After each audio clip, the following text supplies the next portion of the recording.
Welcome back to the deep dive. Today, we're opening up a pretty detailed stack of source material. It's all focused on one place, Vanuatu. That's right, a South Pacific archipelago. Remarkable, definitely, but maybe also a bit challenging for travelers. Exactly. We've pulled together research, travel reports, economic stuff. Basically, we're giving you the full picture, a deep dive into whether it makes sense for a trip in, say, 2026. hmm Think of this as your shortcut, get fully informed about this nation of, 83 islands before you even think about booking anything. And it's a place of real extremes, which is kind of the core of what we're looking at today, isn't it? Totally. You got these landscapes, these primal forces, still so visible, active volcanoes. Right next to ancient cultures. Yeah, cultures governed by Kastom traditions going back millennia. And then surrounding all that, some of the most, well, pristine coral reefs left anywhere. So the big question for you listening is, given the logistics, which can be tricky, and the cost, which isn't rock bottom, is Vanuatu actually worth the effort? Especially compared to some of its maybe easier neighbors in the South Pacific. That's the nut we need to crack. Absolutely. So our mission today is kind of twofold. First, we need to break down what you actually experience on the key islands. We're talking Efate, Tanna, and Espiritu Santo mainly. What are the logistics like there? And second, Second, we've got to really dig into the costs. Everything from those surprisingly cheap guest houses, surprisingly cheap yet. right up to the tours you pretty much have to take. And getting between the islands, we're trying to weigh up that balance. Convenience versus authenticity. Exactly. Yeah. Are you paying more just for things to be easy, or are you paying for that raw, authentic Vanuatu experience? Because honestly, the sources suggest getting both easily at the same time, almost impossible there. Okay, interesting. Let's unpack that then. Where do we start? Logically, it has to be the arrival point. Right, the gateway. Yeah. So if you're flying into Vanuatu internationally, you're landing in Port Vila, that's on the main island, Efate. Unavoidable, really. It's the primary gateway for pretty much everyone. And it functions as this sort of acclimatization zone. It's where you get your bearings. The sources paint a nice picture. It's not some huge city, more like a lively town. Busy markets. Oh yeah, packed with produce. And those nice, relaxed cafes right on the beachfront. It kind of eases you in. It's definitely set up to absorb that initial, arrival shock. Handle the first costs, get organized. Port Vila has the most developed infrastructure by far. Okay. But even right there in the capital, you can start that cultural orientation, and pretty cheaply, too. One source really focused on the National Museum. Yes, I saw that. The entry fee is tiny. Maybe, $2 to $5 equivalent in Vanuatu, the local currency? That's nothing. Exactly. And for that tiny cost, you get this vital context, the history you need to really appreciate the outer islands when you get there later. That makes sense. And while you're easing in, lots of the sources say, just dive into the local markets. Definitely. They're not just for food, are they? They're like the economic heart of the place. You see local crafts, woven bags, carved wood things. Beautiful stuff, often. And to help with budgeting, the reports suggest prices for, decent local souvenirs are maybe $5 up to $50, depending on how complex it is. Right. And it's a great way to put money straight into the local economy at that grassroots level. Yeah, directly to the makers. What's really interesting in Port Vila, though, is how that economic range plays out in the food scene. You mentioned markets. Sticking to the food stalls there. Right. That's where you find the real heart of Vanuatu food. Okay. Simple stuff, fresh, based on local things like taro, yam, fish, chicken. You can eat incredibly well for maybe $5 to $10 a meal. That's your low-cost, high-authenticity option. Right. But then the moment you want, say, Italian food or just a more familiar, comfortable restaurant setting with table service. For price jumps. Drastically, yeah. Sit-down places in Vila, especially the ones aimed at tourists or expats, you're probably looking at $20 to $40 for a meal. Wow, quite a difference. It really lays bare that choice for the traveler, right there in one city.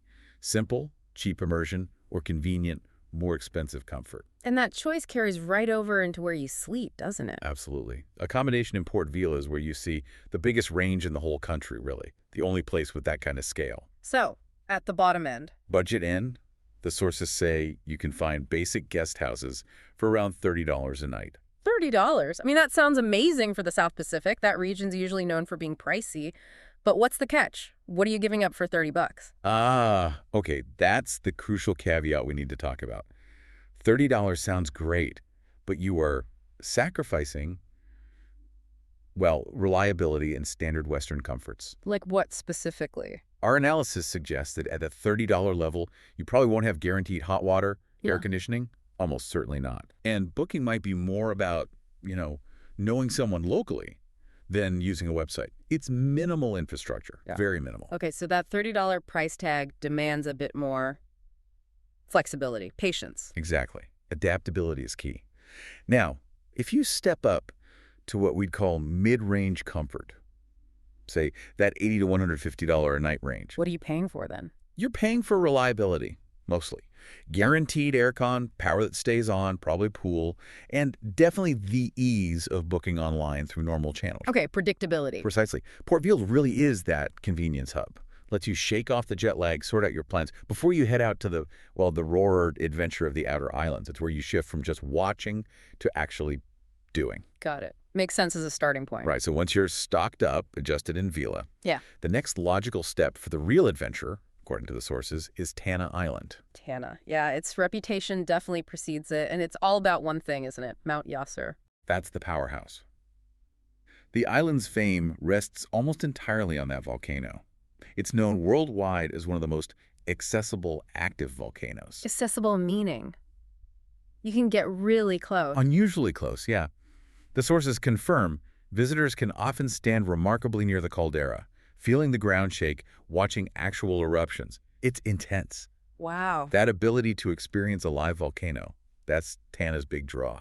It's why people put up with the flight, the more basic travel conditions. But getting there, it's Yes. not like you just wander up, right? No, definitely not. It's highly structured for safety Mm. and also for local land management. It's all done through guided tours, mandatory guided tours. Right. You can't just hike it yourself. No way. And these tours, they come with a price tag, a significant one, it seems. They do.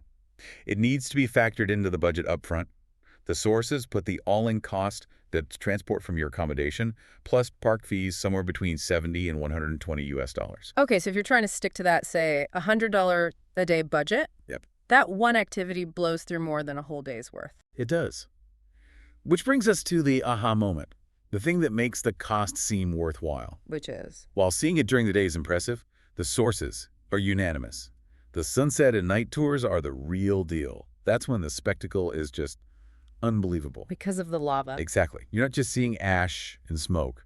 You're seeing bright, glowing, molten rock being thrown into the dark sky. It's natural fireworks. The reports suggest that visual alone makes a whole Tanna trip worth it for many adventure travelers. Okay, I can picture that, but Tanna's not just the volcano, is it? The culture seems equally important. Oh, absolutely. If Yasur is the island's geographic heart, then the deep cultural immersion, that's its soul.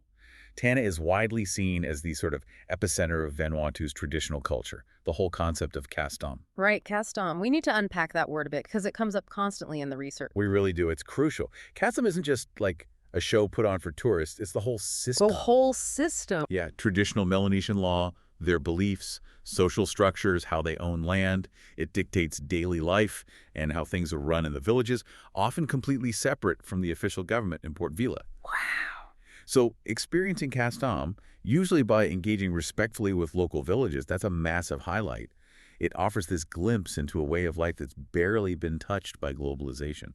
It's quite profound. But here's that trade-off again. You can't have that level of cultural purity, that raw nature, without, well, scarcity of infrastructure. Exactly. Let's talk about the accommodation reality check on Tanna. Yeah, let's. The sources are very clear. Tanna lodging is distinctly rustic. Rustic meaning? Meaning the range is narrow and it's heavily weighted towards the budget end. You can find basic guest houses starting around $20 a night. $20, even cheaper than Vila's budget end. Incredibly cheap, yes. But at that $20 level, we're talking truly minimal amenities. You're likely in a local-style hut, maybe a mattress on the floor. Shared bathroom. Shared basic pit toilet facilities, most likely. And power, probably relying on a small solar panel or a generator that only runs for a few hours. Intermittent, at best. Okay, so you save a lot of money, but the convenience cost is huge. Massive, yeah. And even the higher-end places on Tanna, the lodges, Yeah. they generally only go up to about $100 a night. No big international hotels then? Absolutely none. Zero. So the traveler who wants that profound experience, Yasur, the Kastom culture, they must accept the rough edges, the unpolished, slower, often inconvenient travel infrastructure. That's the price of admission for that privileged access. Tanna really sounds like a test then, a test of your commitment to really exploring authentically. That's a perfect way to put it. It's a profound litmus test. Okay, so if Tanna tests your limits with fire and culture, where does Espiritu Santo fit in? The sources call it Santo mostly, right? Yeah, usually just Santo. Yeah. It's the largest island, and it offers a different kind of challenge maybe. More about history and definitely water, and has this really interesting dual identity. Dual identity how? On one hand, it's pure tropical paradise, absolutely stunning natural beauty. On the other, it's like this huge, silent underwater museum from World War II. Let's start with the natural beauty side. What stands out? Well, the beaches are incredible. The sources rave about places like Champagne Beach. Apparently, it lives up to the name powdery white sand, crystal clear water. Sounds idyllic. It does. But for me, the most unique natural features there are the blue holes. Ah, the blue holes. I've seen pictures. They look unreal. They really are something else. They're not ocean. They're freshwater springs, sinkholes really, deep in the jungle, fed by underground limestone caves. And the watercolor. It's this unbelievable, intense sapphire blue, almost glows. Just naturally like that. Naturally like that. It's quite magical. And visiting these places, is it expensive like the volcano tour? Actually, no. That's a relief, isn't it? Budgeting for these natural spots on Santo seems pretty manageable. Day tours that cover, say, Champagne Beach and a couple blue holes, they seem to average around $50. $50 for a full day covering multiple spots? That sounds a good value. Yeah, efficient value for money, definitely. Yeah. Mixes relaxation, exploring, incredible photos. Yeah. It's a good package. Okay, so that's the nature side. What about the other identity? The WWII stuff. Right. This is where Santo really stands apart. During the war, the island was this massive U.S. military base. Huge staging ground for the Pacific campaign. And the remnants are still there. Oh, everywhere, especially underwater. That whole legacy has turned Santo into a world-class scuba diving destination. Because of wrecks. Exactly. It's anchored by one of the world's biggest, most accessible WWII wrecks, the SS President Coolidge. The Coolidge, right? I've heard of that one. Huge ship. Enormous. It was a luxury liner converted into a troop carrier, hit friendly mines, U.S. mines right there in the channel in 1942, and sank. Wow. And because it sank so close to shore, it's incredibly accessible for divers. It's not just a wreck. It's like an entire underwater building, an artificial reef, teeming with life now. Diving that. Yeah. The scale, the history. Yeah. It's pretty unparalleled. Sounds incredible. But specialized diving like that usually costs a fair bit, right? It does. You need the right gear, experienced guides who know the wreck intimately. Yeah. It's serious diving. Our sources put the cost at around $70 to $120 per single dive, especially for the Coolidge. Or dive. Yeah. So if you're a certified diver or just a big history enthusiast and you want to do multiple dives over a few days, that's going to take a significant chunk of your total travel budget. No doubt about it. You're paying for expertise and access to something extraordinary. Makes sense. And accommodation on Santo, is it rustic like Tanna or more like Efate? It's kind of a mix, actually, maybe leaning a bit more towards Efate, but with its own flavor. You still have budget options, guest houses starting around that $30 mark again. Okay. But Santo also has a better range of mid-range and even slightly higher-end places. Often these are dedicated dive resorts or nice beachfront properties, maybe up to around $150 a night. So catering more to the divers or to families, perhaps? Exactly. People looking for that. Mix the history, the easy access to the beautiful nature, but maybe with a bit more comfort and relaxation than you'd find easily outside Port Vila. So it rounds out the picture then. Efate's the gentle start, Tanna's the raw adventure peak, and Santo offers this blend of history, underwater exploration, and just sheer natural beauty. That sums it up perfectly, I think. Each offers something distinct. Okay, beyond those big three islands, Efate, Tanna, Santo, the sources also talk a lot about Vanuatu just generally being this huge adventure playground. Right? Yeah, absolutely. The whole archipelago. If you're the kind of traveler who prefers doing stuff over just lying on a beach. Which, let's face it, is probably the kind of person drawn to Vanuatu anyway. Probably, yes. Yeah. Then it's a major draw. The research highlights things like hiking, especially along volcanic ridges, and canyoning seems popular too. Following rivers down through gorges to the sea. Sounds intense. Can be, yeah. And that's alongside the obvious appeal of exploring the coral reefs, which are world-class in many areas. Snorkeling, kayaking. And the cost for these general activities, are they more affordable? Reasonably so, it seems. Guided eco-tours, whether it's a hike to a specific waterfall or kayaking around some local reefs, they seem to consistently fall in the $50 to $100 range, Depends on how long it is, what's involved. So still requires budgeting, but maybe not as much of a single hit as the Yasur volcano tour. Right. It reinforces that idea that once you're on an island, the daily activities themselves, outside of maybe very specialized diving, are pretty accessible cost-wise. Something I found really encouraging in the research was the focus on sustainability. Ah, yes. That came through quite strongly. For travelers who care about that and more, do many local operators seem to really emphasize responsible tourism, conservation projects tied into the tours? Yeah, things like contributing to marine protected areas, monitoring them, or focusing on specific local conservation, like protecting sea turtles. So that $50 or $100 isn't just buying you a fun day out. It feels like it's often contributing something back. Exactly. It links the cost to an ethical element, which is appealing. It helps justify the spending knowing it supports the long-term health of those amazing environments. Okay, but now, zooming out again, if we're talking about the single most unique, maybe even world-famous cultural event in the whole region, Yeah. we have to talk about Nuggle. Oh, absolutely. The land diving on Pentecost Island. This is the one that just captures the imagination, isn't it? Often called the original bungee jumping. Kind of, yeah, but the motivation is entirely different. It's ancient. For anyone listening who doesn't know, Nagel involves men climbing these incredibly tall wooden towers built just for this. Totally from bush materials. Right. They tie specially selected vines, not elastic bungee cords around their ankles. Just fine. Just vines. And they dive headfirst off the tower, aiming to get as close to the ground as possible without hitting it. The idea is the shoulder should graze the softened earth. And it's tied to the yam harvest.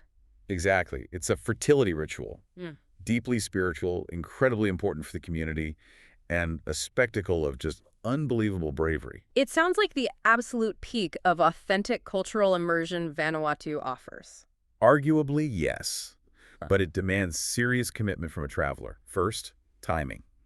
It's seasonal, generally April to June, tied to the yam cycle. So you have to plan your whole trip around that window if you want to see it. You do. And second, the source material highlights a really important cost nuance here. The ceremony itself. It's a Kastom ritual. It's free to watch. We don't buy a ticket. No, it's not a commercial show. You're witnessing an ancient rite. The cost comes entirely from the logistics of getting there. Ah, because Pentecost Island is remote. Very remote. Mm. Getting there during that specific Nagol season involves complex travel, maybe small planes, maybe boats, plus local transport on the island. And you absolutely need local guides to navigate the villages respectfully, gain proper access. So the tour cost is really for transport and facilitation. Precisely. And those arranged tours covering flights, boats, guides, they typically range from $50 to $100. Wait, only $50 to $100 for the whole package to witness something that unique? That's what the sources suggest. It sounds astonishingly low, doesn't it? For privileged access to such a profound cultural event. It really does. So the analysis is pretty clear. Events like Nagol demand planning, flexibility. Yeah. But the payoff in terms of an unforgettable, authentic cultural memory is huge. And the difficulty getting there almost protects it, in a way. Exactly. It acts as a natural barrier against it becoming overly commercialized or diluted. If your main goal in Vanuatu is that deep cultural connection, timing your trip for Nagol season on Pentecost, that should be your absolute top priority. Okay, let's pull all the practical stuff together now. The real nuts and bolts for anyone actually planning this. Money, moving around. First up, currency. It's the Vatu, right? VUV. Yep, the Vanuatu Vatu VUV, that's the official currency. And overall costs, the sources seem to say. Moderately priced. What does that actually mean? Yeah, moderately priced relative to how remote it is. It's important context. It's definitely not Southeast Asia backpacker cheap, but it's also not crazy expensive, like, say, Bora Bora or parts of Fiji or the Maldives can be. It sits somewhere in the middle. Which leads us to the big one, the daily budget. What number should people be thinking about? This is key for figuring out if it's feasible. For a mid-range traveler, someone mixing budget stays with maybe some nicer meals, factoring in those essential tours like the volcano or the blue holes. Okay. The sources consistently recommend planning for about $80 to $130 per person per day. 80 to 130 USD a day. Can you break that down a bit? How do you hit the $80 versus the $130? Sure. Hitting the $80 low end probably means you're staying in that $30 guest house we talked about. Right, the basic one. Eating maybe 2 simple $10 meals from market stalls. and then allocating the remaining $30 towards a tour or activity, but averaged out over several days, because obviously some days you won't do a big tour. Okay. Getting up towards the $130 high end means you've probably upgraded your room to an $80 mid-range place. With the AC and hot water? Exactly. Maybe you treat yourself to a $40 sit-down dinner, and you've got a bit more flexibility for local transport or smaller activities within that budget. So the range allows for some flexibility depending on your style. Got it. Now, the biggest hurdle, it seems, from the research, getting between the islands. Ah, yes. Inter-island transport. This is where the remoteness really hits home and hits the wallet or the clock. Okay. Quickest way. Domestic flights. Quickest, most comfortable. Yes, domestic flights run by Air Vanuatu usually, connecting Efate, Tanna, Santo. But they are costly. Reflects the challenges, low volume. You're typically looking at 100 to 200 US dollars for each one-way flight. Ouch. So a typical trip hitting those three main islands, you could easily spend $400 to $600 just on internal flights. Easily. That adds up fast and needs to be budgeted separately from the daily spend. Which naturally leads to the alternative? Ferries. The ferries. Yes, they are the budget saver. Significantly cheaper. But there's a massive but, isn't there? Oh yeah, a huge but. You are trading money for time. A lot of time. And comfort. A lot of comfort. How much time are we talking? We need to be clear here. A flight that takes maybe 45 minutes, the equivalent ferry journey might take 10, 12, even 14 hours. Or longer, sometimes overnight. Wow. And the sources describe these ferries as, well, basic. They're primarily for locals and cargo, not luxury tourist vessels. Conditions can be rough, crowded, delays are common. So choosing the ferry, it's a serious commitment. It's the defining logistical choice for budget travelers, I think. You have to truly embrace the slow pace, the potential for discomfort, rough seas. It really filters who takes that option. Okay. And then once you're actually on an island, getting around locally. That's much easier and cheaper, thankfully. On the main islands, at least, local transport is mainly shared minibuses, kind of like public taxis or regular private taxis in Vila and Luganville on Santo. And costs for those? Pretty low. Short trips, running errands in town, getting from the airport to your guest house nearby, typically just 2 to 10 US dollars, very manageable. So that helps keep the daily budget in check. It does. But one final crucial point on money that travelers absolutely need to know. Cash. Cash is king. Cash is absolutely king, especially outside Port Vila. ATMs, reliable, pretty much only in the capital, maybe 1 or 2 in Luganville. So on Tanna, or more remote parts of Santo. You need Vanuatu. Cash. Credit card acceptance is minimal to non-existent in most places outside the main tourist hubs. Even trying to pay with Australian or US dollars isn't widely accepted, except maybe at some bigger hotels. You must plan ahead and carry enough local currency. Good tip. Essential tip, really. All right, let's try and tie this all together then. Yeah, let's synthesize. We've seen the big draws, right? Mount Yasur, that raw volcanic power. Unforgettable. Santo's WWII wrecks the history, the incredible diving. First class. The Nagoland diving, that extraordinary cultural moment. Peak authenticity. And just the ongoing, vibrant Kastom culture woven through daily life on many islands. The core appeal seems to be that blend.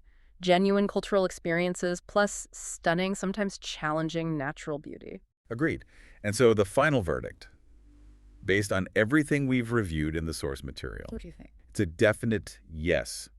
Vanuatu is absolutely worth the effort, worth the moderate expense for a trip in 2026. But There's always a but with Vanuatu, it seems. there is. It's worth it specifically for the traveler who is actively looking for that deep cultural immersion, that unique adventure, and destinations that are genuinely off the beaten path. Right. If you just want a fly-and-flop beach resort with seamless service, maybe look elsewhere. Probably, yeah. If your whole idea of travel is escaping that kind of standardized mass tourism feel, then Vanuatu is pretty much the perfect antidote. Okay. But we have to circle back to that trade-off one last time. It's inescapable. The central theme, isn't it? Yeah.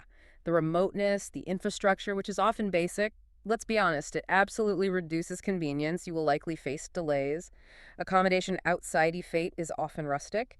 Getting between islands takes significant time or significant money. True, all true. But here's the critical point.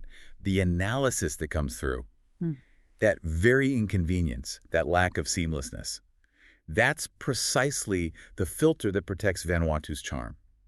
Its authenticity. Oh, so? Think about it.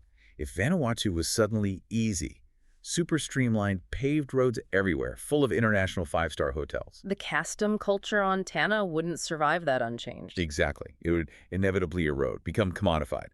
So Vanuatu rewards the visitors who commit, the ones willing to really immerse themselves in the landscapes and the cultures rather than just, watching it go by from behind an air-conditioned window. It's an experience you have to earn, in a way. You really do. It demands participation, not just observation.